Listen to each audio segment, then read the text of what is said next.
अक्सर बिहार के विधानसभा चुनाव में जाति पर आधारित मतदान होते हैं और उसी के आधार पर उम्मीदवारों का भी चयन किया जाता है। जनसुराज पार्टी तीसरा विकल्प देने का मजबूत दावा कर रही है, तो वहीं असदुद्दीन ओवैसी की पार्टी AIMIM भी लगातार बिहार के मुसलमानों को तीसरे विकल्प के रूप में देने की बात कह रहे हैं।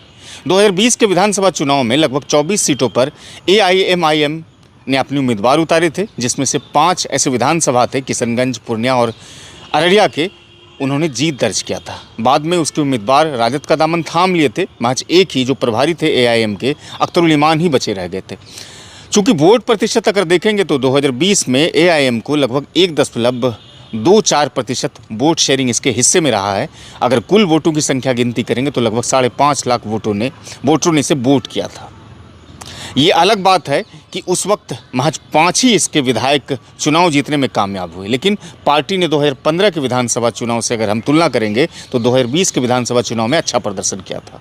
2015 में जहां AIM का वोटिंग शेयर महज 0.53% था, वो बढ़ करके 2020 के विधानसभा चुनाव में 1.24% हो गया था। चूँकि परफॉर्मेंस अच्छा रहा था, इसलिए असदुद्दीन ओवैसी एक बार फिर से महागठबंधन को 2020-25 के विधानसभा चुनाव से पहले ऑफर कर दिए हैं कि सेकुलर वोट बिखराव ना हो, इसलिए मुझे भी महागठबंधन का हिस्सा बनाया जाए। अख्तरुल ईमान ने इस संदर्भ में कई मीडिया से बात भी किया और उन्होंने कहा कि गैर BJP पार्टी जितनी भी है, एक साथ चुनाव अगर लड़ेगी तो सरकार भी यहाँ पर बना पाएगी। अब समझना ये होगा कि राजद और कांग्रेस जो इंडिया गठबंधन की 2 प्रमुख राजनीतिक घटक दलें हैं, क्या असदुद्दीन ओवैसी को महागठबंधन में शामिल करेंगे?